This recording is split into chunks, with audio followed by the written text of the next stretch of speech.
or by crook, she has to be eliminated. Hindi nila kaya yung patayin si Inday. Madam President, sa totoo lang, takot sila eh. Inisip nila yan, patayin ka eh. Ganyan ka. Kahit madali, punta na, bilyon-bilyon. Magkano? $1 million, $2 million, $5 million, may assassin ka na makuha sa abroad eh. Pero ba't di nila magawa? Alam nyo, kahit anong galing na security, pagka may determined assassin na bayad, patay ka. Patay ka, Madam Inday. No? Pero huwag ka matatakot kasi kampi ka ng langit eh. No? Madaming Anghel de la Guardia. Isang ganun lang po. Di ka tatama ng bala. Mahal ka ng langit. Sinulat ko.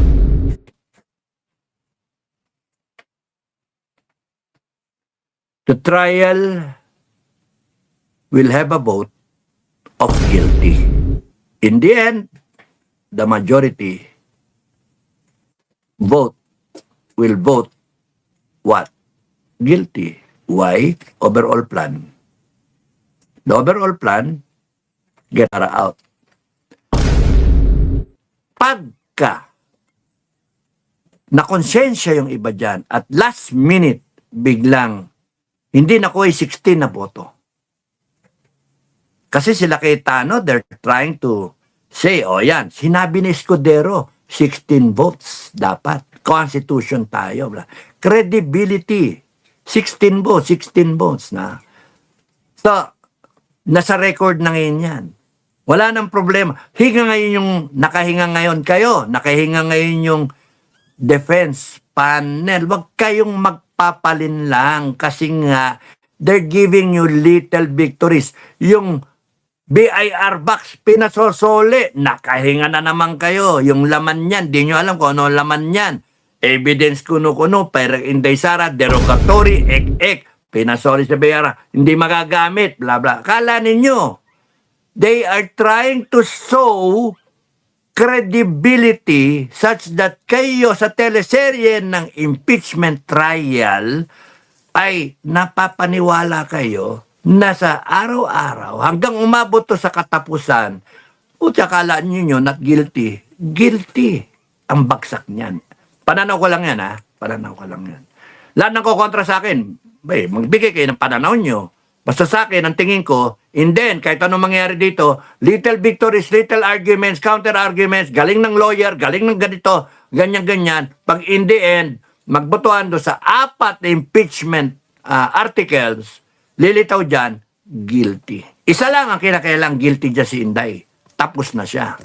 Pero, kung lumitaw na meron makokonsensya diyang senator at hindi makuha yung 16 na boto, na meron silang oras, i-delay to na i-delay, nililigawan nila, tinanggal nga si Barcolete, and sinabi pa nga ni Cayetano, no, na sumangayon pa si Tulfo, na kahit TV monitor, pwede silang manood. Pero kinorek ni Pia Cayetano na, hindi, ni Robin Padilla, ang gusto namin, physical presence, nandyan sila, para mag-participate, para yung boto. Nabi nga, maganda argument ni Cayetano. Kasi pag tinanggal niya sila, automatic, lumilitaw, na yan, not guilty na. Tama naman eh. Kaya kung participate nyo, di ba pwede pa maging guilty, sang-ayon sa ebidensya, kung impartial sila, pwede silang mag-guilty, pwede silang mag-not guilty. Depende do sa, yun naman gusto nila Cayetano eh. Impartiality. Pero, ang gusto ng administration, overall plan, guilty. Regardless of the argument of the defense, guilty. Kaya nga ang title ko, the impeachment trial is a trial of Philippine democracy. In the end, we will have a constitutional crisis.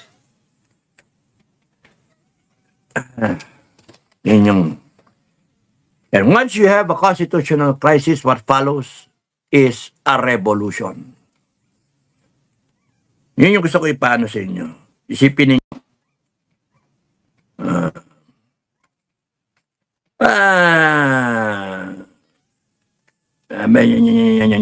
Saan ako? Sorry sa dami ng sinulat. Di ko na maintindihan yung mga sinulat ko. So in the end, no matter how great the defense performance is, the majority, just like in the question of who chairs the trial, vote will will ano will will arrive at a vote of guilty. They had a chance yesterday, but you saw it that they're trying to be fair, they're trying to be credible. But ako mismo ang tingin ko, nagkaroon ng indicator na sa dulo nito guilty eh. Kahit ano, guilty. Kasi yung pinapakita nila kay Tano, yung magkapatid, na ang intent ng Constitution is dapat Senate President ang mag-chair. Yun yung sinasabi ng mga Cayetano. Magaling, ewan ko kung ano yung intent nila, no? Pero siguro iniisip nila is yung constitutionality para hindi ma-challenge. Kasi siguro nabalitaan nila si Escudero ang ilalagay na chair para credible kasi lawyer eh. Pero sinabi ni Cayetano nabulat-lat yung kanyang mga bank statements, etc. Biktima si Escudero. Ibig sabihin, tinatakot si Escudero. That's why, no matter what, kahit anong chair ni Escudero dyan, may hawak sa kanya eh. Kaya nga bumaliktad eh. Tapos lalagay mo siya dyan. Pero sa mata na ininyo, mga Pilipino, magaling siya. Hangarin ako eh. Ako mismo eh. Magaling. The way he handled it. Ito, ganyan. Oh. So accepted in the records. So written, ganyan, blah, blah, blah. What is your pleasure, madam? Ganun, magaling. Very professional. Alam niya yung ginagawa niya. Kung si Gatchalian niya, nga. Objection, you're out of order. Pero kaya nga, the plan of the administration from the overall plan is to make it credible. Once it is credible, it has that fairness. Escudero was showing that yesterday. It was fair. Yung BIR back sole, di ba? Yung mga pag-uusapan sa caucus, pag-uusapan kung papayagan sila Estrada. They're trying to give you false hopes, little victories, little successes, na para ma-imprint dito. Everything is fair. Everything is credible. Such that the pre-arranged verdict sa dulo na hindi nyo alam, guilty, acceptable. Okay. Yun yung nakikita ko,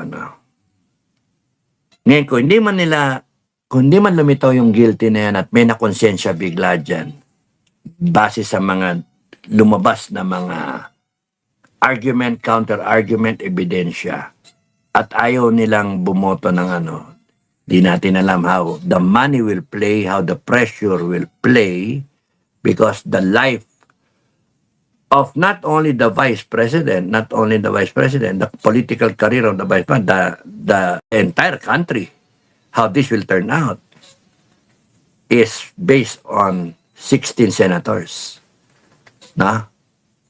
Actually, 24. Pero kung sa 16 senators who will vote guilty.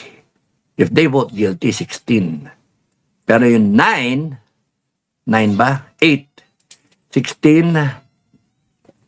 senators, 9 senators who will vote not guilty, kayang mabago yung plano. Ngayon ang tanong, they now have 13. Sino yung 3? Na overtime, kaya nilang takutin.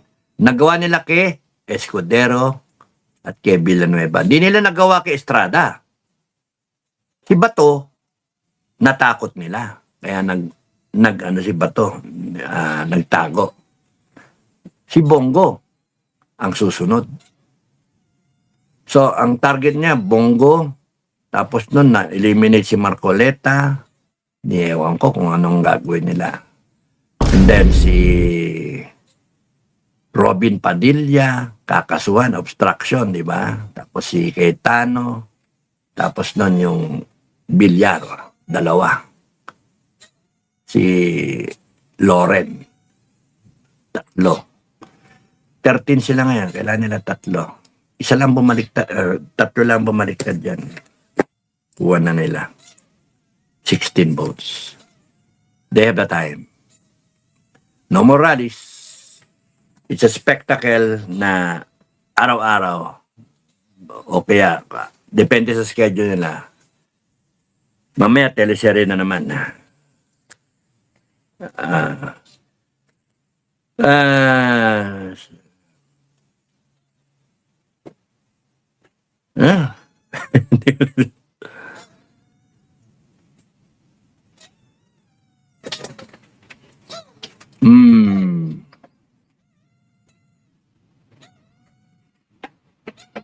So guilty ang balak, apat na articles of impeachment may say it is yung iba sa inyo may say na yung apat na articles, meron nagsasabi noon weak na yung argument sa apat na articles, etc. etc. But just the same, kahit weak yan, walang ebidensya, etc. etc. Magaling yung lawyer ni Inday, you will get that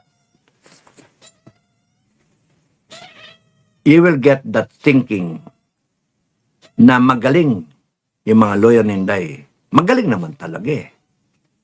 Pero regardless meron ng preconceived na verdict. Pinasasakay kayo ng direktor ng teleserye na to.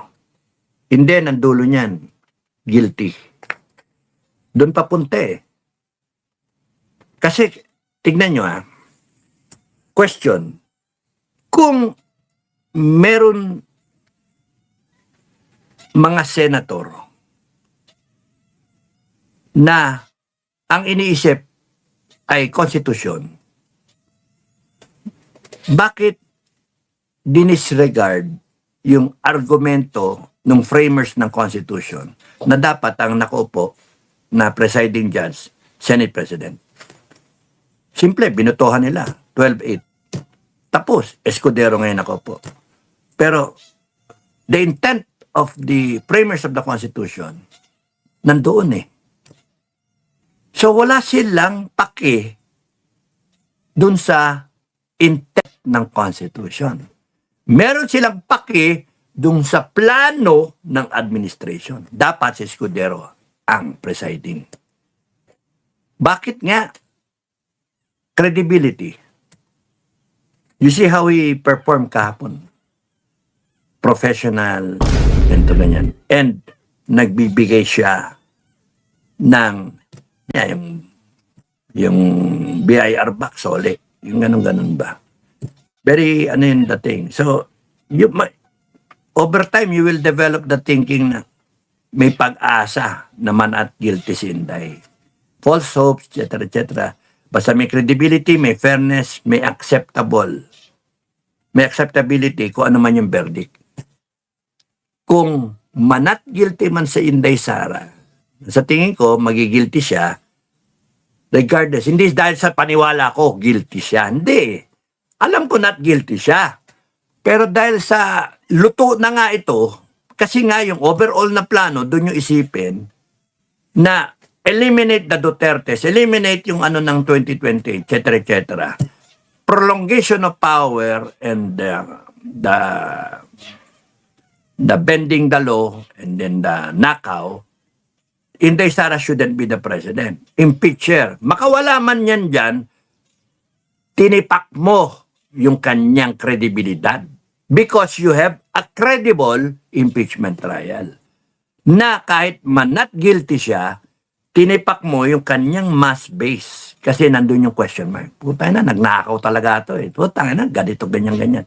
Susundan niya ng mga mainstream media, susundan niya ng mga vlogger, ng mga expert opinion. Nako, tingin namin, may sabi talaga si Inday. Ganito, ganyan. Kahit anong galing ng lawyer ni Inday, ganyan. Kasi for-form yung mind ninyo So, in the end, litaw niyang guilty.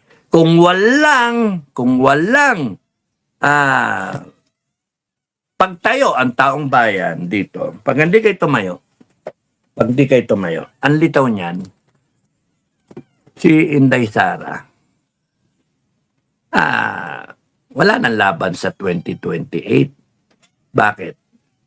Natipak yung kanyang kumbaga sa Greenland, yung yelo, na hard na yelo, natunaw, no? Nag-crack. Bakit? Because they were able to present witnesses, ganito ganyan, binrainwash kayo na talagang may problema kay Inday Sara. Kaya hindi siya pwede maging presidente. Ganun eh. Now, the irony is, sabi nga, magaling yung lawyer ni Inday, sinabi nga niya na while you're citing na public office is a public trust, it does not apply only to Inday Sara. It also applies to you as government officials, as congressmen. It also applies to the president. It applies to everyone. Dapat si Inday Sara lang may problema. Kayo nga, tangina ninyo bumoto kayo na impeach si Inday Sara, 250 million, tangina ninyo, mas malaki pa nga yung kita, yung pera ninyong, mga animal kayo. Di ba? Kaya nga, nabig na ng kape ko. Kaya nga, yun yung thank you sa mga nanonood.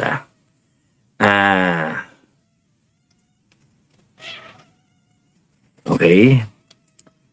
So this is about this is not about the arguments and the counter arguments. Kung sino mas magaling, magaling ba yung sila Luistro, sino pa ba yung mga lawyer nila dyan, never heard. This is about not about the arguments and counter arguments of both sides. No. I don't think so. This is about the objective of legally eliminating Sara Duterte as a strong presidential candidate. Because if Sara Duterte wins, if you have a Duterte back in power by 2028, game over ang Dilaw. Game over ang Pinklawan. Game over ang CPP, NP, NDF. Game over kung ano man ang balak, may team na balak ni Marcos. So, by hook or by crook, she has to be eliminated. Hindi nila kaya yung patayin si Inday. Madam President, sa totoo lang, takot sila Inisip nila yan, patayin ka Ganyan ka. Kahit madali, punta na, bilyon-bilyon. Magkano? $1 million, $2 million, $5 million, may assassin ka na makuha sa abroad Pero ba't di nila magawa? Alam nyo, kahit anong galing na security, pagka may determined assassin na bayad, patay ka. Patay ka, Madam Inday. No? Pero ka matatakot kasi kampi ka ng langit Madaming Anghel de la Guardia. Isang ganun lang, pok. Di ka tatama ng bala. Mahal ka ng langit.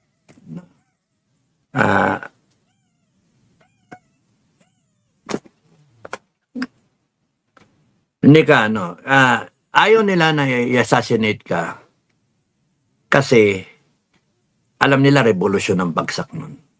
Kaya may fear sila na magkaroon ng revolusyon. That's why, nandun ako dun sa na yun Dun sa idea na yun Sa konsepto. Doon sila takot. Yung kumbaga sa binubuli ka, pero takot si bully pagka ikaw rumesback. Alam natin yung feeling, di ba? Nakita natin sa eskwelahan yan. Binubuli ka. Nakabaw ka ng ganyan, pumapayag ka, bulihin ka. Pero the moment na naging Fernando po ka, may hangganan, napuno na yung salop, puta na, you will fight. Kahit ma-black ayang ka kahit di mo kaya.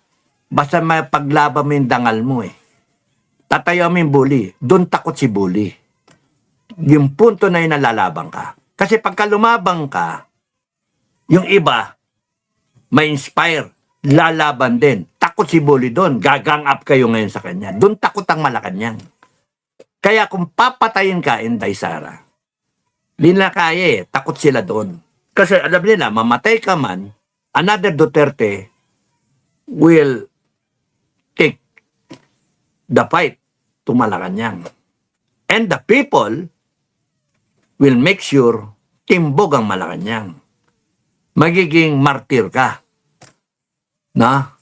So, I don't think na they will go to that.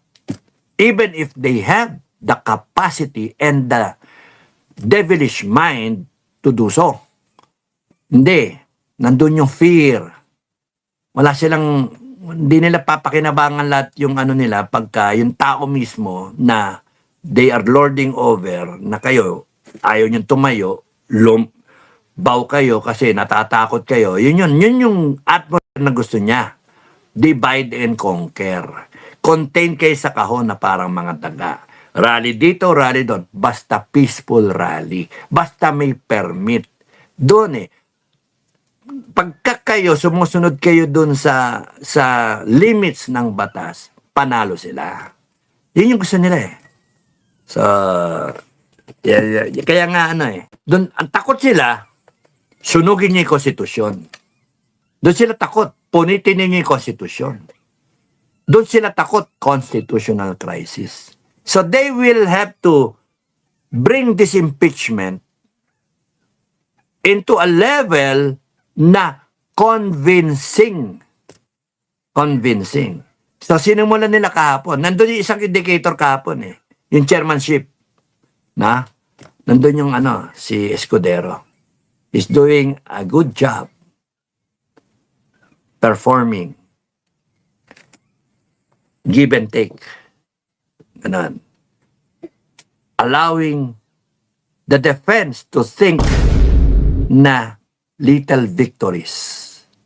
Basta tandaan nyo mga kababayan na ako lang to, pananaw ko lang to. Not about the argument, counter-argument, not about the genius of the lawyers on both sides. Sabihin na natin, respeto. The genius of the lawyers on both sides. Prosecution and defense. Hindi yun It's all about the end, which is a verdict of guilty. Why? Because may indicator, so umpisa pa lang, dinisregard nila yung intent ng Constitution. Who is the chairman? The Senate President. In any other impeachment case, is the Senate President. Anong ginawa nila? Dinisregard si Gatchalian. Nilagay si Escudero. Nag-argue pa. Pinipilit nila Cayetano. Boto na lang tayo. Boto na. Ayun, tapos. Escudero na. Dinisregard nila. Binraso. Bakit? May plano sila. Anong plano? Si Escudero. To lend credibility. Hindi nga na si Gatchalian. So, kita nyo Bakit si Escudero? Si lawyer. Pangalawa, hawak nila. Sino pa yung nag-traitor? Sino yung unang hudas? Escudero. May hawak sila kay Escudero. So, madidiktahan. So, style ni Escudero, imamanage ito, give and take, ganyan. Credible, fair. Hanggang sa dulo, magbotohan, guilty. Bakit? Majority Hawak na nila yung majority. At 13 na sila, di ba? Majority na. Pero kailangan mo, may 3 pa. So habang tumatagal ito, merong bargaining na nangyayari. Hanggang sa masecure nila yung 3 na yun, pwede nang tapusin to. Guilty, si Inday Sara. This is not about the genius, the greatness, the aptitude, the legal expertise of all of the lawyers on both sides, defense and opposition and prosecution. But this is about Philippine democracy being bastardized. The impeachment trial of Inday Sara, she's not on trial. It's Philippine democracy. In the end, whether It is a question of whether you will accept na weaponize ang proseso natin ng impeachment to install them, to continue to prolong themselves in power, to continue the plundering, to continue the bend the law, to destroy the Dutertes. In the end, it's either you accept it and they're into it by making it appear that it is fair and credible. If that there is credibility, there is acceptability. Kung ano man yung verdict na pre-arrange na. Ako lang yon, pre-arrange na. Guilty. So, you will see day by day kung ano man yung mga argument, counter-argument, may plus, may minus, may ganyan-ganyan. It's a show. It's a teleserye. But the directors, in the end, alam na nila sino mamamatay dito. Sino dito ang talo. Di ba? So, kaya nga, ang ano dito, good luck. Now, ayaw nilang i-force yung issue ng gusto kasi nga baka mag-rebellion kayo. Baka magkaroon ng revolution. Kaya kinakailangan credible. Kuha ninyo, no? In the end, either lumitaw yung 32 million na inasa ni Inday Sara or tanggapin ninyo yung pag-bastardize ng sistema. So, umpisa pa lang, day 1, pinakita na. Utter disregard for the intent of the Constitution. Pinalitaw nila, nagbotohan sila. Yun. Kaya nandun yung indicator eh. She will be impeached. Yung tingin ko.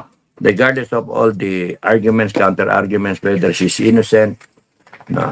Because nandun yung overall na sirain si gibay ng mga Duterte. Not a Duterte. Ayaw na nila sa isang Duterte kasi gutom, walang korupsyon. Pinapalitaw pa nila ang korap si Duterte, di ba? Kaya mga kababayan, no more rallies. No more rallies. No more peace rallies. Get your acts together, mga kababayan. Reckoning rally. As to the date, time, when, you will know when. You will know when. Ano yun yun? Sundan nyo lang yung the way I am thinking. Sundan nyo lang yan. You know well. You will know when.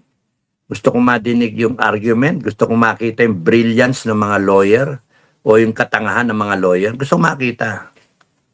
Gusto nating ma-identify kung sino tarantado dito ng mga senator. Gusto natin malaman para malaman natin kung sino dito yung talagang uhulihin natin in the end. Pagka nagkaroon ng constitutional crisis in the end, nako. Tanin nyo.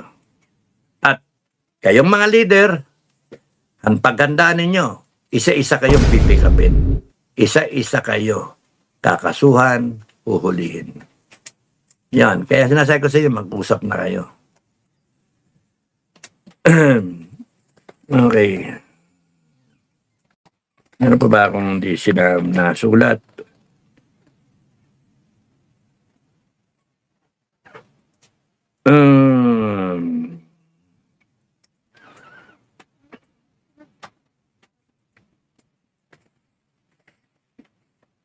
So Escudero is putting up a good show, making it appear fair and credible, even allowing the possibility of Marcoleta and Estrada to join. Pag-uusapan daw. So the strategy is the impeachment trial should have credibility so that the verdict, the preconceived verdict, will be acceptable.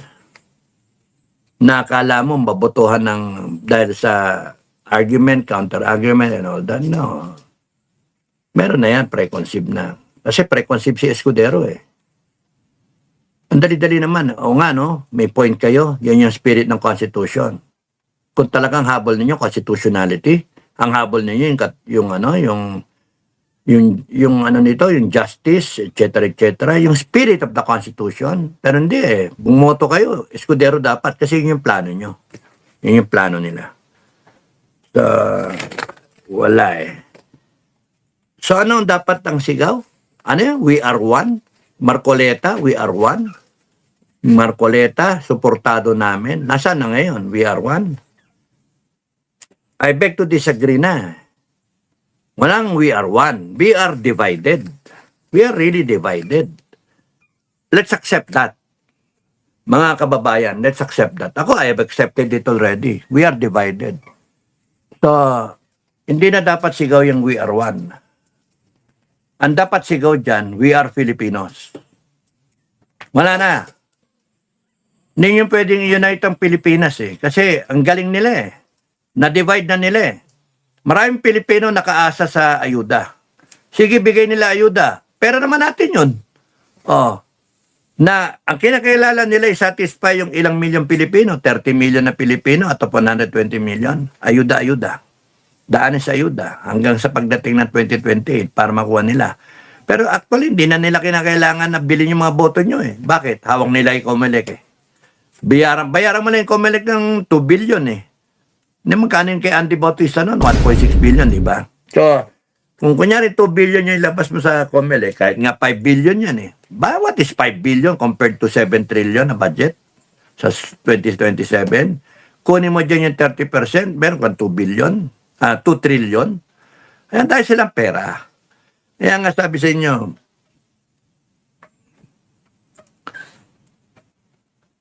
how this will unfold, they will greatly depend on how the Filipino people will understand what's really happening. Saan to papunta? And if we allow it. Now, kung kunyari, ang pangit dito eh, ginagamit nila yung Constitution para tirahin yung mga kalaban nila. Ginagamit nila yung constitutionality ng mga batas natin, pero sila bend the law. Sila violating the public trust. Pero grabe, no? Mga walang yan to. Pero pag ikaw, pumunta na, babanatan si Marcoleta ng plunder. Gagawa ng kwento, etc., etc. Pati si Mike Defensor. Asahan niyo yung mga susunod, yung mga ibang senator at ibang mga leader. Ganon sila. Kaya, alam niyo, hinihinay-hinay lang nila yan. Pero, kasi takot sila eh, na dumating yung parte na Bonifacio pinunit yung sedula. Revolusyon ang sigaw. Takot sila na dumating yung parte na ang taong bayan punitin ang konstitusyon at magmura, putang ininyo. Tinarantado niyo yung konstitusyon. O sige, punitin natin. Gawa kami na sarili naming konstitusyon. Bagong kasi maputang ina ninyo. Yun, doon sila takot. Kaya hinihinay-hinay nila. Kinokontrol kayo. Peace rally lang kayo, ha? Hindi pwede yung mga aggressive na rally. Kaya kayo kakasuhan kayo na inciting to sedition, inciting to rebellion. Bakit? Takot sila doon sa sedition. Takot sila sa rebellion. Kaya kinakasuhan na kagad ang mga leader. Una kong kinasuhan, inciting to sedition. Di ba? Una kong kinasuhan. Ngayon, hinihintay kong kasuhan ako. Pero putang ina ninyo, pagka kinasuhan nyo ko, pepersonalin ko kayo. Kahit nag-iisa ako, putang ina nyo, nag-iisa ako, I will suit up, and I will face you, and I will ratatat you, tang ina nyo. Kaya matatapang kayo, hawak nyo AFP at PNP, tingnan ko hanggang kailan nyo hawak ang AFP at PNP. This is a matter of principle, mga kababayan. AFP, PNP, this is a matter of pride sa institution. Kung gusto ninyong pakinabangan kayo ng taong bayan, magtiwala sa inyong taong bayan, you stay with the people. You fight for the people. Kung hindi, ako masunod, disbanded kayo. Yun sa akin, I will create a new armed forces and a new PNP. Kung buhay pa ako, mamatay man ako, maraming susunod. Yan ang kailangan ng Pilipinas, may martir eh. no? Kailangan na may martir. Okay lang ako, tsugi ako, di nasa langit na ako. Matagal naman dapat akong tsugi na eh. Pero ayoko ng forma-forma, maraming matatapang, maraming pero challenge ka pa, nasaan ka na nung rally? Putang saan ang rally? Kayo, nasaan kayo nung rally? No? Hindi nga ako naniniwala sa peace rally eh. Ang gusto ko, reckoning rally. Magkaalaman. Sige nga, subukan nyo. 1,000,000 Pilipino, lumabas, armado lahat. Subukan nyo nga. Tingnan nyo kung di natapos ito eh. Subukan nyo, lahat ng Pilipino lumabas, may baseball bat. Ano ihaharang niya? Ano ihaharang nila? Ihaharang niya mga polis. Subukan natin. Magkaalaman tayo. Galit na kami. Putangin ang konstitusyon ninyo. Sige, punitin namin. Tingnan natin. Di ba? Subukan ninyo, lumabas 1,000,000 Pilipino. Hindi na nga 1,000,000, 100,000 Pilipino. Lumabas, kunyari. Susunod ako sa inyo. Lumabas ang Pilipino dyan. Merong tirador, merong putang ng tubo. Sige, yung palaban ba? Gusto nyo ng street fighter? Di ba? Gusto nyo yung ganon?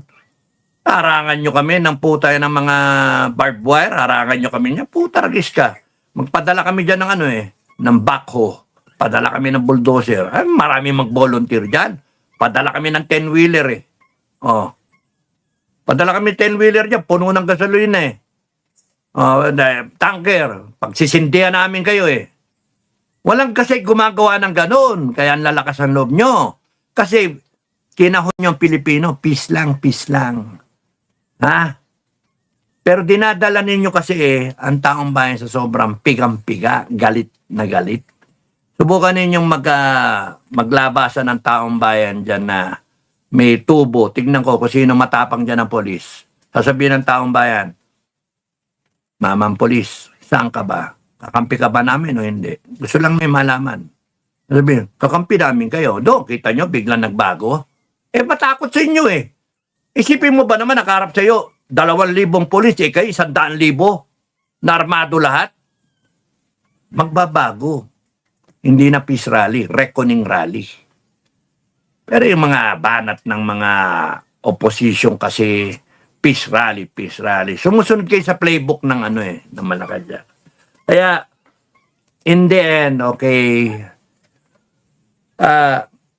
ako'y nasa bakasyon na, R&R na ako. Nagsawa na ako sa tawagin nyo ko pagka-ready na kayo na magrevolusyon. Tawagin nyo lang ako. Sir, sama ka sa amin. Sir, sama sa akin. Sama kayo sa amin. Tawagin nyo ako pagka-ready na kayo magrevolusyon. Pero pagka ganyan na mga salita-salita, tapang, ganyan-ganyan, wala mangyayari dyan. Nagtatapang-tapangan lang kayo. I want to see na putang na, you don whatever equipment you have and then you're ready to die for country and your family. That's how this will change. This will not change with a peaceful process, no. Because these stupid politicians, they know how to control you. They know the Filipino mindset. Ganon sila kawalang yan. Ganon sila kademonyo. And the only way that you will get out of this quicksand is you know how to counter them. Hindi nila in-expect. Hindi naman in-expect na inugurgur na ako. Okay. Hindi nila in-expect tatayo kayo. Sir, you're really right. Master Thomas Eugenio said before the Malacanang Pozos burning, only them should be left. Okay. Count me in, Capdado from LTB. Helen Talanay. Helen Talanay. Thank you, Chief. Yung gustong sumama sa akin, yung talagang kasama ng ang tawag dito, Crocodile Hunters Brigade, no? Facebook lang, hi, hello sir, tapos pangalan nyo, phone number nyo, o kaya account ninyo sa Facebook para We will contact you and then magkaroon tayo meet and greet. Kung kahit 30 lang tayo, okay na yon. Kung 100 tayo, oy, mas okay yon. 1,000 tayo, better yon, di ba? KKB tayo, walang pondo tayo eh. So, magkaroon tayo ng meet and greet, may 1,000, 2,000, 5,000, punuin natin yung ano, and then from there, kilala natin isa't isa, we will have time to talk, kahit ilang oras tayo, kwentuhan, ganon. Kahit halo-halo lang tayo, baong kayo ng gusto nyong pagkain ninyo, doon tayo sa inasal, kunwari, kwentuhan tayo. Tapos nun, o saan lugar tayo na open, kanya-kanya nang dala ng pagkain. Yung mga may kaya, magdala kayo ng sandwiches, hiwain nyo na ng ganon. Okay, dala kayong pandesal. Yun, kanya-kanya. A poor man's, kahit kay Flex, pang ranger ba? A poor man's gathering. But, mind you, it starts there, yung spark. Na? Gusto kong kasama yung talagang desidido. Yung talagang desidido, hindi forma lang. And gusto kong makita, meron bang ganon na talagang desidido. And with the other groups, yung mga iba-ibang grupo, eventually, pagka kasama man yung iba dyan, pagka nandyan. Gusto sa akin, ang gusto kong maano is, anong gagawin natin? Meron naman tayo, di ba, declaration. So, kung mamaya, mag-vlog ulit ako kung mamayang gabi as a comment doon sa day 2 ng impeachment. Basta, right now, keep it in mind, yung sinabi ko. May mga indicator, na to, lutong-luto na to. Buti na lang yung Cayetano, challenge yung Senate President na speaker, nama. Kung sino mag-speaker, dapat Senate President. Binring out nila yung Constitution. Buti na lang. Kasi doon ko nakikita na pre-arrange talaga lahat ito. Bakit si Escudero nila pinilit? Credible si Escudero in terms of lawyering, ganon. Yung may pagkamakata, may pagka-drama, yung ganon. Nakita mo eh. Kaya magaling sila. Magaling. Basta ang punto dyan, they need a credible impeachment trial. Okay. Maraming salamat sa comment. Thank you sa mga pakulay. Sino ito ng pakulay? Masaya ka. Masaya talaga ako. Mas masaya sila. Thank you, masaya ka. Okay, haba. Thank you sa mga comment ninyo. Pasensya, doon hindi ko mababasa. Tapos na ako. I hope na intindihan niyo yung nagsishare lang ako ng tingin ko, no? Good morning. Huwag kayo malulumoral to sa vlog na to, no? Pero yung reality, real talk lang eh. Pananaw ko pwedeng mali ako. Pero tingin ko tama. Good morning, Sir Dado. Magandang umaga. Sabi ni Nerissa Bayani, Sir Jose, father of the 3 apparently arrested yesterday, Marcoleta and Defensor, and Joseph Espirito, triple killed apparently. Junipas Flores, Satan is good at deception. Long live Sir and all SFJ pa. Maraming salamat, Junipas. Pretty Bird, Sir Dado, 7.2 tama. Thank you Roche Janet, thank you, waving. M1 The Night, loud and clear, thank you. Ate Hides Mix Vlog. PDIC says 107 billion has been taken by all the government, says Dr. Liechon. Yeah, 107 billion. Isipin mo yan, 107 billion. Parang tas explanation nila? Wala nang ginastos nila, kaya nga nakakainis eh. Tweety Bird, loud and clear. Rose Janet, good morning. Josie Salanga, loud and clear, thank you. Kitchen Nick, loud and clear. Bulan Banog, thank you nandiyan ka pa rin. Love you talaga. Caribbean, tinahimik siya. Lionheart, loud and clear. Salma Bello, Mago, loud and clear. Nori Sakaguchi, clear chairman, thank you. Ate Hides, the 2027 budget is 7.2 trillion. Imagine, nanakawin nila yung 30% yan. So mga 2 trillion. Saan pupunta yun? Pulsa nila, yung iba pambayad.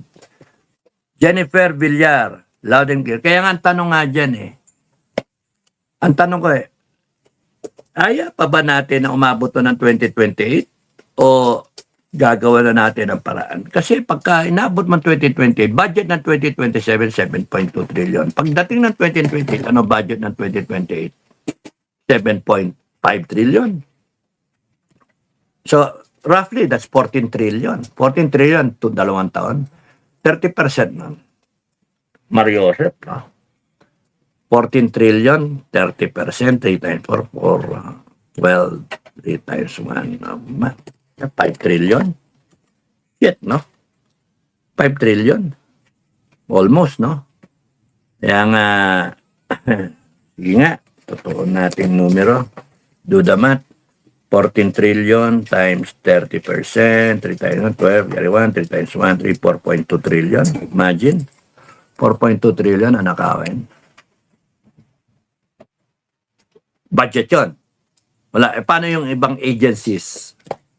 POGO, LTO, BIR, etc. Yung mga hindi nalilista. Remember, yung budget is collection. Meron doon sa collection, hindi nalilista. Hindi nalilista. Ay, nagde-worm ako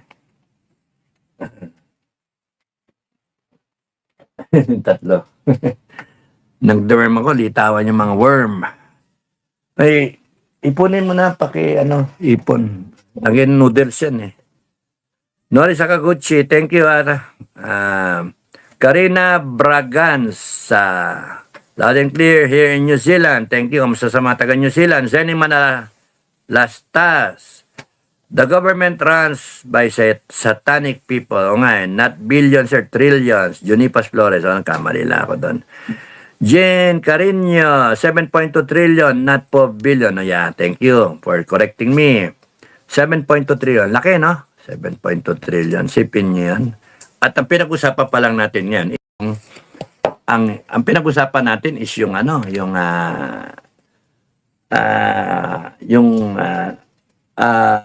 flood control. Sakit yung mata ko Flood control. Yun ang napag-usapan pa lang. Wala pa dyan yung mga customs, BIR, LTO, ports na.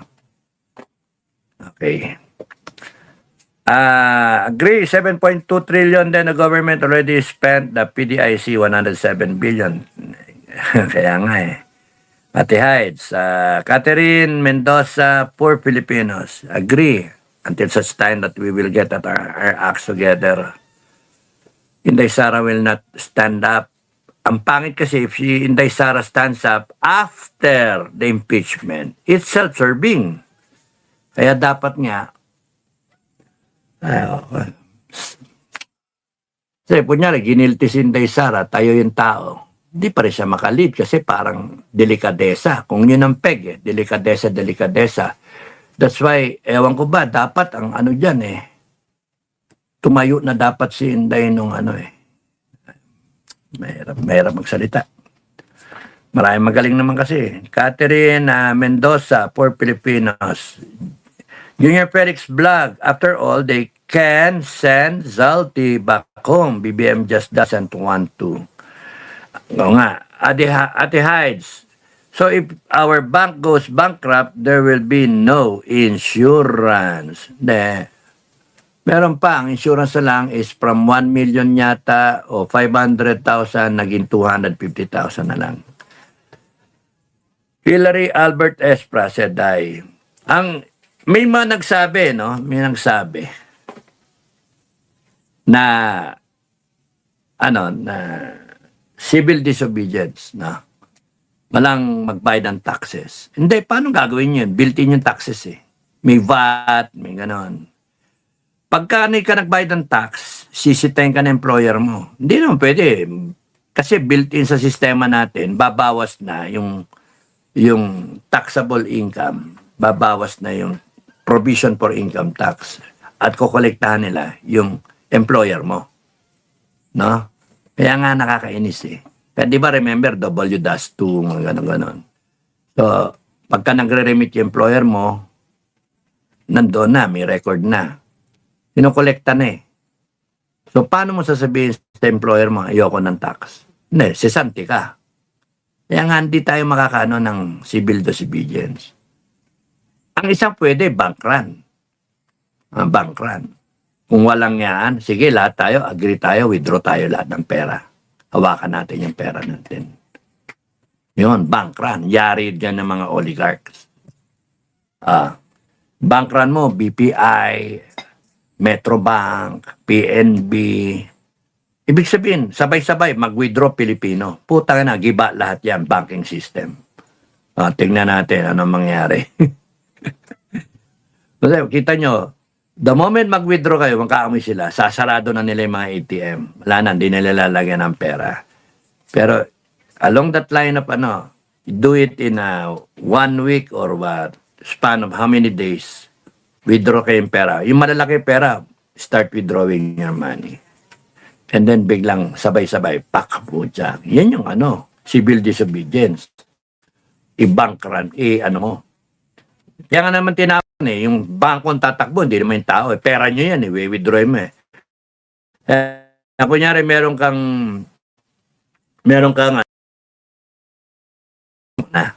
hindi ka na yan, the moment at yan, hawak mo. Kaya nga lang, yung bahay, meron ka pang safety doon, na meron kang underground na parang malit na septic tank na gano'n. Malit na, na simentado na hindi hindi masusunog yung laman mo. May asbestos sa loob. Gano'n ba? Dipi na para hindi mabasa, hindi masunog pagka nasunog yung bahay. At least may safety ka. Hindi pwedeng ilagay sa safety deposit box. Ganon din, bangko rin eh. Pagka nagsara yung bangko, hindi mo na mapuntahan eh. Hindi mo naman Yung may nagtanong kasi na civil disobedience. May nag-commit ng ganon, civil disobedience. Hindi pwede sa taxes yung wag magbayad ng taxes o pwedeng wag kang bumili pero paano kung hindi ka bibili? Kailangan mo rin bumili. Sa palengke, walang VAT.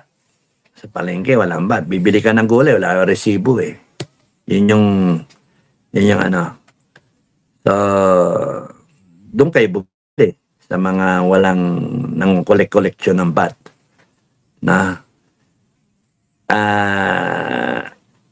Hindi ka naman pwede mag-store kasi nawawala na ng kuryente ngayon.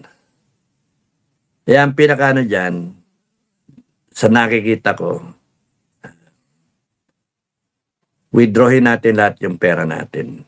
Kita mo kung di nag-iba yung banking system. Economic sabotage yan. Pagka ganon. Pero sa akin, right ko yun na withdrawin ko yung lahat ng pera ko. Magtitira lang ako minimum balance. Pera ko yun Anong putang ina ninyo na sasabihin nyo na economic sabotage? Tang ina ninyo, pera ko yun Wala akong pake kung sa ibang tao, wala kayong, bahala kayo sa buhay nyo. Basta ako, withdrawin ko lahat ng pera. Pagka nagkataon, lahat ng Pilipino, 30 million Filipinos, kunyari, nag-withdraw ng lahat ng, isipin yung laki nun, yung magnitude. Giba yung banking industry doon. Nasaan yung PDIC? Kano natitirang insurance? Anyways, 250. Kasalanan ko ba yun? Tinanggalan nyo ng 107 billion yung PDIC, tangina ninyo. Wala, bakit ako mag-iwan ng malaking balanse dyan sa bangko? Insurance ng 250,000 lang. Wala ko titira dyan. Sa sarili ko, withdrawing ko at yan. Mas maganda, hawak ko yung pera. I-convert ko sa ginto. Pwedeng ganun, okay, whatever na hindi ko naman bibili rin ng lupa. Wala magkaroon ng value ng lupa. Hindi mo walang value lupa. unless na magkagulo, maraming mura. Ay, nako.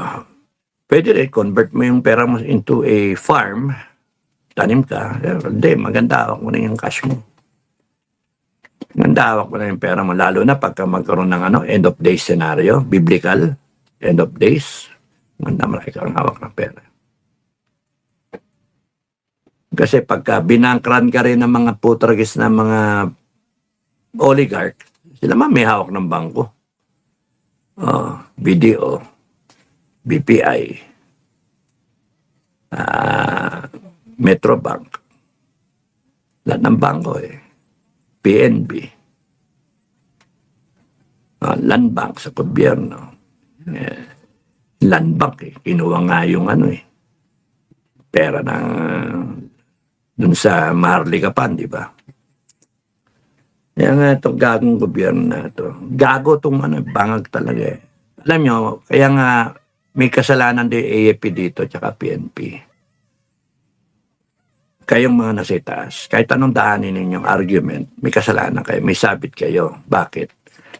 Nung binalita ni Maharlika na ang presidente, at si Duterte mismo, sinabi, bangag yung presidente, dapat dun pa lang, Mr. President, how true is the allegation that you are a drug addict?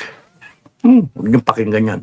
But, Mr. President, pwede ba magkaroon tayo ng ebidensya? Pakita natin sa public. You're the commander-in-chief. Susunod kami sa iyo, magpakamatay kami para sa iyo. Pero, kinakailangan, bigyan mo kami ng ebidensya. Mag-fair political tayo. Ganon. Hindi, may hinalob nyo. Parisip-sip buto kayo. Tangina. Yan. Dahil dyan, wala Ninakawan tayo na ninakawan. Pumirma yan ang putragis na yan. Kunwari pang magaling na presidente. Tapos, yan, corrupted lahat ng agencies. So, kita nyo? Kasalanan na AFP at PNP. That's why sa akin, wala Pagka mag-maintain kayo ng ganyan, wala, tama lang madisband kayo. Kasi panay kayo mang walang balls, walang posisyon. Imagine may AFP ka, walang itlog. Ha? Paano ka lalabas sa gera?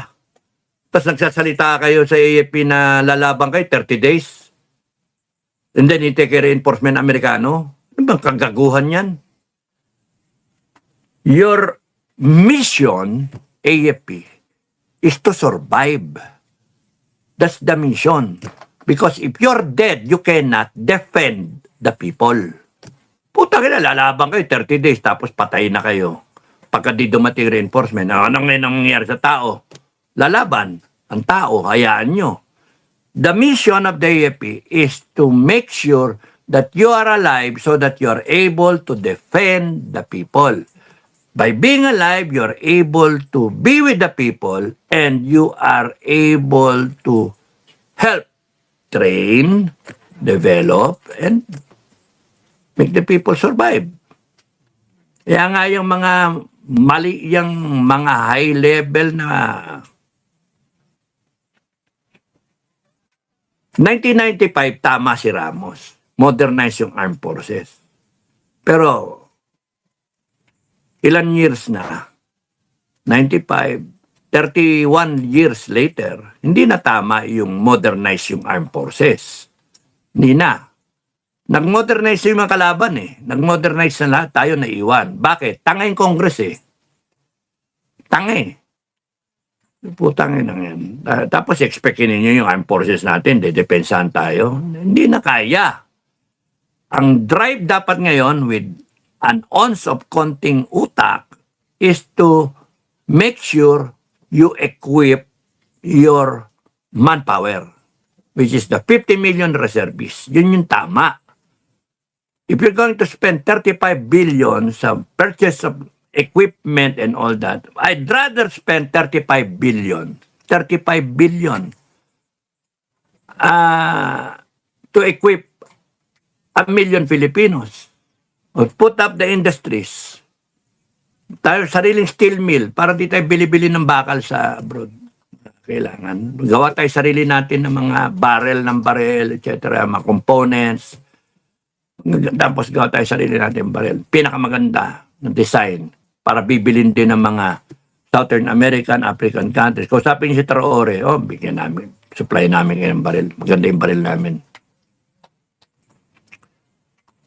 And we're able to supply 1 million Filipinos, 2 million, 3 million, 5 million, all 50 million. It will take 100 years with a capacity of 2 million a year to fully equip 50 million reservists. 100 years, tapos na ang gera. By that time, yung mga baril, kino-convert na into flow. Pang-araro. Kailangan natin in 2 years time ready tayo to fight it off kung sino man. Wala panay tayo. Kulang sa ano Walang sa appreciation. Panay gaya. Walang sariling Armed Forces dapat ang tirada natin ngayon. Kung nakikinig kayo mga general, mga kernel, kayo sa defense, tapos na yung time ng high-end na mga fighter, submarine, mga barko, tapos na. Wala na habol. Wala na. Isang piloto sa isang multimillion o billion na eroplano, sayang. Samantalang, billion, ma-equip mo ilang milyon, ilang Pilipino sa billion, excuse me,